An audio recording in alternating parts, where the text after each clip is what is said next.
సమావేశాలు వేసుకుంటున్నాం. అయితే ముఖ్యంగా మనం ఈ సంఖ్యను పెంచుకోవాలని చెప్పేసి గతంలో కూడా మనం అనుకోవడం జరిగింది. దీనికి సంబంధించి మన స్టీల్ ప్లాంట్కి సంబంధించి ఇక్కడ ఉన్నటువంటి సమైక్య అపార్ట్మెంట్ నుంచి మొబిలైజ్ చేసుకోవాలి. మరి అక్కడికి ఇన్ఫర్మేషన్ ఉంటుందో లేదో నాకైతే తెలియదు. అలాగే మన అఫీషియల్ కాలనీ కానీ, ఎంప్లాయీస్ కాలనీ కానీ, అలాగే శ్రీనగర్ నుంచి కానీ అందరూ కూడా మన రిటైర్డ్ ఉద్యోగులు ఉన్నారు. వాళ్ళందరినీ కూడా మనం ఇన్వాల్వ్ చేసుకోవాల్సిన అవసరం అనేది ఉంది. ఈ సంఖ్యని మరింత పెంచుకోవాల్సిన అవసరం కూడా ఉంది. అలాగే మనం ప్రతిసారి మీటింగ్స్ మనం వేసుకుంటున్నాం. అయితే ఒక మన పోరాట కార్యక్రమాన్ని కూడా తీసుకుంటే బాగుంటుంది. గతంలో మనం చాలా కార్యక్రమాలు చేసాం. మరలా ఇప్పుడు వర్షాకాల పార్లమెంట్ సంబంధించి వర్షాకాల సమావేశాలు అవి వస్తున్నాయి కాబట్టి దీని ముందు కూడా మనం ఏమైనా కార్యక్రమం తీసుకుంటే బాగుంటుంది. ఇక్కడ మన ఉన్నటువంటి పిఎఫ్ కమిషనర్ ఆఫీస్ దగ్గర కానీ లేదా ఇంకెక్కడ తీసుకుంటే బాగుంటుంది, అది కూడా మనం ఒకసారి ఆలోచించుకొని ఆ కార్యక్రమం కూడా చేస్తే బాగుంటుంది. అలాగే ముఖ్యంగా ఈరోజు ఏదైతే మన ప్రధానమైన సమస్య ఉందో ఆ యొక్క మినిమం పెన్షన్ని మనం హైక్ చేసి పెంచుకోవాలని చెప్పేసి మనం అనుకుంటున్నాం. దానికోసం మనం అనేక కార్యక్రమాలు కూడా తీసుకోవడం జరిగింది. దాన్ని మనం పెంచుకోవడం కోసం మన ప్రయత్నం అనేది చేయాలి. దాన్ని పోరాట రూపంలోనే చేయగలం. మామూలుగా ఏదో విజ్ఞాపనల ద్వారా లేకపోతే మరో ద్వారా చేస్తే ఈరోజు ప్రభుత్వాలు దిగొచ్చే పరిస్థితులు కూడా లేదు. అలాగే ఈరోజు మనం ఏదైతే హైయర్ పెన్షన్ కోసం మనం పోట్లాడుతూ ఉన్నామో హైయర్ పెన్షన్ కూడా మనం సాధించుకోవాల్సిన అవసరం అనేది ఉంది. దానికోసం కూడా మనం దఫదఫాలుగా కార్యక్రమాలు తీసుకోవాలి. అలాగే నిన్న పెదగంటేడులో ఒక పెద్ద మీటింగు జరిగింది. దానికి అక్కడ ఎక్కువ మంది వస్తూ ఉన్నారు. ఆ సంఖ్యని ఇక్కడ కూడా మనం పెంచుకుంటే దానికి ప్రయత్నం చేయాలని చెప్పేసి కోరుతూ నాకు ఈ అవకాశం మీ అందరికీ ధన్యవాదాలు తెలుసుకుంటున్నాను. ఇప్పుడు మహాసభకి మన జిల్లా నుండి 28 మంది హాజరయ్యాం. అయితే హాజరయ్యే వాళ్ళు కూడాను ఎప్పుడు హాజరయ్యే వాళ్ళే అవుతున్నారు. అలా కాకుండా కొత్త వాళ్ళు వస్తే బాగుంటుంది. ఎందుకనంటే ఎప్పుడు హాజరయ్యే వాళ్ళే అంటే ఇప్పుడు మనం మన సంస్థ నుండి ఏదో కొంత ఆర్థిక సాయం అంటే వెసులుబాటు కోసమే ఇస్తున్నాం. ఈసారి కూడా అంటే 800 రూపాయలు ఛార్జీలు అయితే 500 రూపాయలు ఇవ్వాలని చెప్పేసి జిల్లా కమిటీ నిర్ణయించింది. అయినా ఇంకా చాలా ఖర్చులు ఉంటాయి. మనం ఎక్కడికైనా వెళ్ళామనుకోండి, ఆటో ఛార్జీలు కానివ్వండి, టిఫిన్ ఛార్జీలు కానివ్వండి, ఇంకా చాలా ఖర్చులు ఉంటాయి. వెళ్ళిన వాళ్ళే భరిస్తుంటూ వస్తున్నారు. అయితే మనం వెళ్ళలేని వాళ్ళు, ఆరోగ్యం సహకరించిన వాళ్ళు చాలామంది ఆర్థిక సహాయం చేస్తున్నారు. ఢిల్లీ ప్రోగ్రాం కానివ్వండి, మొన్న మహాసభ జరిగినప్పుడు కానివ్వండి, చాలా ఆర్థిక సహాయం చేస్తున్నారు. వచ్చి ఆరోగ్యం సహకరించి వాళ్ళు మాత్రం రావడానికి ప్రయత్నం చేయండి. ఇలాంటి అంటే దగ్గర వాటికైనా రావడానికి ప్రయత్నం చేస్తే మనందరికీ ఉపయోగకరంగా ఉంటుంది. అయితే ఈ జిల్లా మహాసభలో ప్రధాన వక్తగా వచ్చిన ఏంటంటే అతుల్ దేవి గారు వచ్చారు. అంటే ఆయన జాతీయ కార్యదర్శి. ఆయన తర్వాత కేరళ నుంచి రామ్ధన్ అనే ఒక ఆయన ఇద్దరు ఎక్కువ చాలా కష్టపడుతున్నారు. మరి వీళ్ళు ఏం చేస్తున్నారంటే ఇంతకుముందు మనం ఏం చేసేవాళ్ళం అంటే ఆప్రా సంఘం అంటే దక్షిణ భారతదేశంలోనే ఎక్కువ ఉండేది, బలంగా ఉన్నాం. ఉత్తర భారతదేశంలో మనం పెద్దగా బలంగా లేదు. దక్షిణ భారతదేశంలో కూడా బలమైన శాఖ ఒకటి కర్ణాటకలో ఉంది. ఆ కర్ణాటకలో వాళ్ళు కూడా చాలా కార్యక్రమాలు చేస్తున్నారు విడిగా, మనతో సంబంధం లేకుండా. మొన్న ఒకసారి మీరు కర్ణాటకలో సిబిటి మీటింగ్ పెడతామని అన్నప్పుడు వాళ్ళు స్పందించారు దాన్ని ధర్నా చేయాలని చెప్పేసి. అందుకని వాళ్ళకు భయపడి మనం కూడా ఇక్కడ నుంచి కొంతమంది రిజర్వేషన్ చేయించుకున్నాం ఆ సిబిటి మీటింగ్ని ధర్నాగా ఇచ్చేయాలని చెప్పేసి. ఆ టైంలో వాళ్ళు కూడా కర్ణాటకలో ఉన్న సంఘం కూడా బాగా స్పందించి ఇచ్చేప్పుడు కానీ భయపడిపోయాయి. ఇక్కడ నుంచి మళ్ళీ ఢిల్లీకి ట్రాన్స్ఫర్ చేసుకున్నాం. అంటే ఎంత బలమైన సంఘమో చూడండి. ఆ బలమైన సంఘంతో కూడా మనం ఇది పెట్టుకున్నాం. అంటే కలిసి కార్యక్రమాలు చేయాలని చెప్పేసి వాళ్ళు మినిమం ఈపీఎఫ్ పెన్షన్ వాళ్ళు మినిమం పెన్షన్ కోసం పోరాడుతున్నారు. మనం కూడా అలాగే మహారాష్ట్ర అలాగే పంజాబ్ అలాంటి రాష్ట్రాల నుండి కూడా మన వాళ్ళ కొన్ని సంఘాలని కలుపుకొని ఉధృతంగా కార్యక్రమాలు చేయాలని చెప్పేసి చేసాము. ఆ విషయాన్ని కూడా మన అతుల్ దేవి గారు వివరించారు. అతుల్ దేవి గారు వివరిస్తూ ఇంకో విషయం ఏం చెప్పారంటే మనం చాలా కార్యక్రమాలు చేస్తున్నాము. కార్యక్రమాలు చేసినప్పటికీ గవర్నమెంట్లో చలనం రావు. ఈ చలనం రాకపోవడానికి కారణం ఏంటంటే మనం మామూలు కార్యక్రమాలే చేస్తున్నాం. అంటే పిఎఫ్ ఆఫీస్ దగ్గర ధర్నాలు, కలెక్టర్ ఆఫీస్ దగ్గర ధర్నా, ఈ ధర్నాలే చేస్తున్నాం. కానీ జనాలకి ఇబ్బంది అంటే ప్రభుత్వానికి ఇబ్బంది కలిగే విషయాన్ని మనం చేయలేకపోతున్నాము. అందువల్లే మన కార్యక్రమం మన మీద వాళ్ళ దృష్టి పడట్లేదు. అందుకని ఇక నుంచి మనం రైలు రోకో, రాస్తా రోకో లాంటి కార్యక్రమాలు కూడా చేయాలి. ఇది మాత్రం మస్ట్ షూగా చేయాలి. ఒకవేళ అవి చేయకపోవడం వల్లే మనల్ని వాళ్ళు పరిగణలోకి తీసుకోవట్లేదు. కాబట్టి ఈ కార్యక్రమాలు చేస్తూ దీంతో పాటు ఏంటంటే మనం జైలు భర్వ కార్యక్రమాన్ని కూడా చేయాలి. జైలు భర్వ కార్యక్రమం అంటే వాళ్ళు ఏం చేస్తారంటే జైలు అరెస్ట్ చేసి తీసుకెళ్ళి ఎక్కడో పడేస్తారు, వదిలేస్తారు. అలా కాకుండా జైలు భైరవ అంటే జైల్లో తీసుకెళ్ళి పెట్టాలి. ఎన్ని రోజులు ఉంటుందో రోజులు మనం ఉండమని చెప్పడం. ఎన్నాడు ఉంచుతారు, ఎన్ని లక్షల మంది ఉంచుతారు, దేశవ్యాప్తంగా కార్యక్రమం చేసినట్టయితే ఆ రకంగా. అయితే ఈ కార్యక్రమాలన్నింటిలో కూడా అడ్డుపల్లగా ఇంకో కొన్ని సంఘాలు మనకు పనిచేస్తున్నారు. మనం చూస్తూనే ఉన్నాం. ప్రతిరోజు నిన్న కూడా వచ్చింది, ఇవాళ కూడా వచ్చింది. ఏంటంటే అదిగా వచ్చేస్తుంది, ఇదిగా వచ్చేస్తుంది, చాలా తొందరలో వచ్చేస్తుంది అని చెప్పేసి చాలా సంఘాలు చెప్తున్నాయి. ఈ ఆ సంఘాలన్నీ ఏంటంటే మనకి గవర్నమెంట్కి అనుకూలమైన సంఘాలు. గవర్నమెంట్కి అనుకూలమైన సంఘాలు గవర్నమెంట్ వీడియో కాల్ చేసి అయ్యా నేను రాలేకపోతున్నాను, నాకు కూడా ఇక్కడ జీతం అంటే జనరల్గా అమెరికాలో ఎక్కువ ఉదయం పనిలోకి వెళ్తే సాయంత్రం వచ్చేటప్పుడు పని ఉంటుందో లేదో తెలియదు. ఆ తర్వాత పరిస్థితులు ఇబ్బందికర వాతావరణం కాబట్టి మీరే అక్కడ ఏదో అడ్జస్ట్ అవ్వండి అని చెప్పేసి. జనరల్గా మన పరిస్థితి ఇక్కడ ఎంత, ఈపీఎస్ 95 పెన్షన్ మనం అడిగింది. ఈపీఎస్ 95 పెన్షన్ 2000 3000 అడగల. ఏదైతే డిఫైన్ పెన్షన్ ఉందో, ఏదైతే నక్రా గారు వైఎస్ చంద్రచూడ్ గారు ఇచ్చిన తీర్పు ఉందో ఆ తీర్పు ప్రకారం మాకు కూడా పెన్షన్ ఇవ్వండి, కనీస పెన్షన్ మా భార్య భర్తలు ఇద్దరు బాగా బ్రతికేటట్టుగా వర్మ గారి వేదిక మీద రావాల్సిందిగా కూర్చున్నాను. రండి సార్ రండి.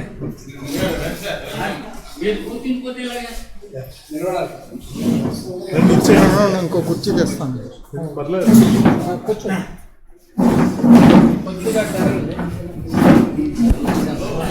మీరు కంటిన్యూ చేసేయండి.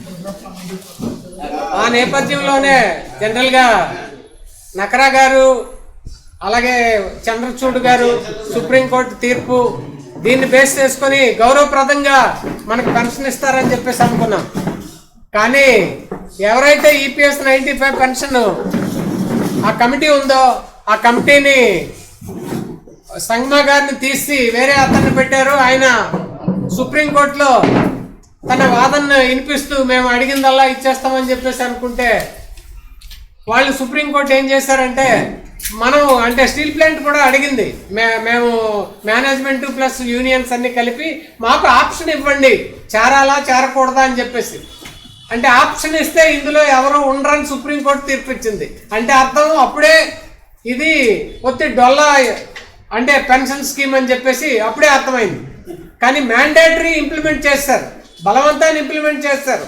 తీరా మోసి అప్పటికి మాకు తెలియదు కదా విషయం. రిటైర్ అయిన వాళ్ళకి ఎంత వస్తుందని అంటే 1800 2000 ఈ రేంజ్లో వస్తుంది. 2000 3000 ఆ రేంజ్లో వస్తే కనీసం పాలు ప్యాకెట్లు కూడా సరిపోదు. ఇటువైపు చూస్తే ధరలు పెరిగిపోతున్నాయి, అటువైపు చూస్తే పెన్షన్ తగ్గిపోతుంది. యాక్చువల్లీ పెన్షన్ ఏంటంటే 3వ అదనపు బెనిఫిట్గా ఏదైతే పిఎఫ్ గ్రాట్యుటీ ఉందో 3వ అదనపు బెనిఫిట్గా భార్యాభర్తలు ఇద్దరు ఎవరి మీద ఆధారపడకుండా గౌరవప్రదంగా జీవించడానికి జీవనభృతి ఇవ్వండి అయ్యా. మేము ఇన్నాళ్ళు 35 సంవత్సరాలు 40 సంవత్సరాలు మీ దగ్గర పనిచేసాం, ఈ సంపద సృష్టికర్తలం అయ్యాం, కాబట్టి దానికి ప్రతిఫలం మాకు ఇవ్వండి అని చెప్పేసి ట్రేడ్ యూనియన్స్ అన్నీ అడిగాయి, మన సంఘాలు కూడా అడిగాయి. కానీ ఎక్కడ ఇచ్చేలా ఎటొచ్చి ఇప్పుడుండే పాలకులు ఏమైతుందో వాళ్ళు ఏమంటారంటే కారు ఫర్ ఎగ్జాంపుల్ కారు ఉంది అట్రాక్ట్ చేయగలే. మరి గుర్రప్ప నేను ఎప్పుడో చాలా కాలం క్రితం చూసాను. చిన్న గుర్రప్ప పెద్ద గుర్రప్ప ఇదంతా మా చిన్నప్పుడు అంటే వాళ్ళతో కంపేర్ చేసుకుంటే నేను చాలా పెద్దవాళ్ళు. ఈయన కూడా బాగా పనిచేసి అనుభవం సంపాదించిన వాళ్ళంతా కూడా ఈరోజు మనకి నాయకులుగా వచ్చారు. ముసలోళ్ళు రెస్ట్ తీసుకోవడం అనేది సహజం. అంటే ఆయన దీనబంధు ముసలాడు కాదు, నాకన్నా బాగా 10 ఏళ్ళు చిన్నాడు. కానీ ఆయనకుండే డొమెస్టిక్ ప్రాబ్లమ్స్ కొన్ని విషయాలు కొన్ని సమస్యలు ఉండి ఆయన తీసుకున్నాడు. ఏదైనా కొత్త కమిటీకి అభినందనలు. మా హుస్సేన్ గారు మళ్ళీ కార్యదర్శి అయ్యాడు కాబట్టి ఆయనకి, అలాగే అధ్యక్షులు గుర్రప్ప గారికి, కమిటీ జగన్నాథరావు, ఈయన కోఆపరేటివ్ డైరెక్టర్ ఆయన కూడా చేసిన పనులు అనుభవం ఉంది ఆయనకి, పర్వాలేదు. కానీ రైట్ పర్సన్ రైట్ టైం అనేది ఇప్పుడు ఈ సమయం అనేది ఏ రకంగా ప్రభుత్వం మీద పోట్లాడాలి అనే విషయాలు చాలామంది చెప్పారు. 29లో మళ్ళీ బీజేపీ గవర్నమెంట్ రాదు. నేను ఈరోజు మీకు చెప్తున్నాను, ఎందుకంటే నిన్న మొన్న డెవలప్మెంట్స్ మీరు చూశారు. పొలిటికల్ డెవలప్మెంట్స్, పాలిటిక్స్ ఇన్వాల్వ్ అవ్వకుండా మనం బ్రతకలేమండి. పొలిటికల్ విషయాలు తెలుసుకోకుండా ఈ మన హైయర్ పెన్షన్, స్టీల్ ప్లాంట్ వాళ్ళకి ఇచ్చారు, షిప్ వాళ్ళకి ఇవ్వలేదు, డిహెచ్ వాళ్ళకి ఇవ్వలేదు, ఇవన్నీ అనుకున్న ప్రయోజనం లేదు. ఇవన్నీ లింక్డ్ విత్ పాలిటిక్స్. హుస్సేన్ గారు చదవలో చెప్పాడు, ఏమన్నా మేమంతా చాలాసార్లు వెళ్ళాం కమిషనర్, ఏ పబ్లిక్ సెక్టర్కి రాదండి, డబ్బులు ఇచ్చేస్తాం, స్టీల్ ప్లాంట్కి కూడా అన్నాడు.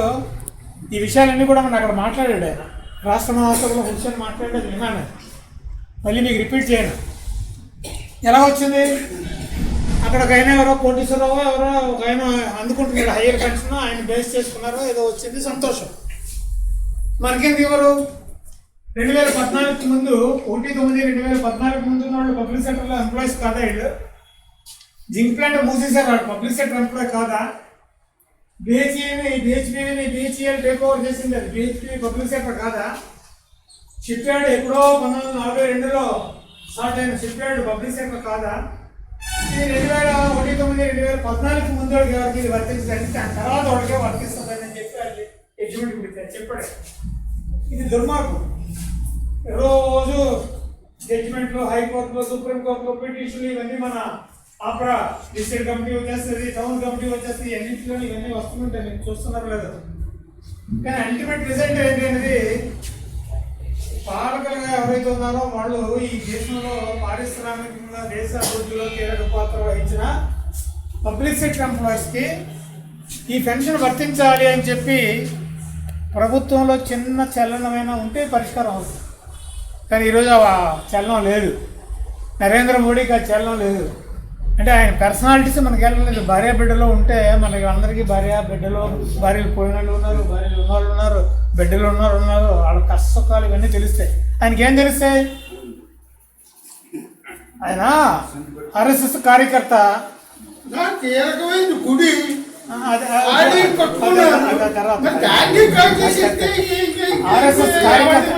ఆర్ఎస్ఎస్ కార్యకర్త ఆ జన్మ బ్రహ్మచారిగా ఉండిపోతే అది మంచిది. చాలా మంది ఉండిపోతారు. మనలో కూడా చాలా మంది పెళ్లి చేసుకోకుండా ఉండిపోయినట్టు ఉంటారు. దేశం గురించి, సమాజం గురించి ఉండిపోయినట్టు ఉంటారు. అలా ఉండిపోతే మంచిది. పెళ్లి చేసుకుని వదిలేసేయడానికి అవన్నీ మనకు అనవసరం. పర్సనాలిటీస్ మనం వెళ్ళకూడదు. అది సభ్యత లేకపోయినా మనకు సభ్యత ఉంది కాబట్టి ఆ కష్టసుఖాలన్నీ మనకు తెలుసు, అనుభవిస్తున్నాం మనం.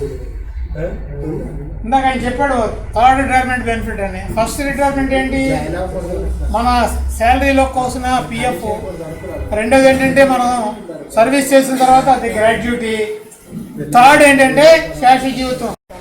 పెడదామని చెప్పేసి వాళ్ళతో దీనిగా వాళ్ళు 95లో అప్పుడు వెంకటస్వామి గారు ఈ ఈపీఎస్ తేవడం జరిగింది. అప్పుడు ఈ యాక్టర్క మంచి శాఖలో అప్పుడు ఉన్న కొన్ని యూనియన్లు దీనివల్ల పెద్ద ఉపయోగం లేదని అప్పుడు అబ్జెక్ట్ చేయడం జరిగింది. కానీ అప్పుడు గవర్నమెంట్ ఏమైనా కన్విన్స్ చేశారంటే మనం ఎవరి పీరియాడికల్గా మనం రివ్యూ చేద్దాం, దీనిలో లోటుపాట్లు ఉంటే సవరిద్దాము, ఏమైనా తక్కువ ఎక్కువ ఉంటే దాన్ని రెక్టిఫై చేద్దామని కన్విన్స్ చేసి ఒప్పించి మనకి ఈ చట్టాన్ని ఈ ఈపీఎస్ 95 బలవంతంగా రుద్దారు. యాక్చువల్గా రివ్యూ చేయట్లేదు. అయితే మనం 2008లో మన ఆప్రా సంఘం ఏర్పడాక మినిమం పెన్షన్ గురించి కూడా అప్పుడు 200-300 పెన్షన్లు వచ్చి చాలామంది.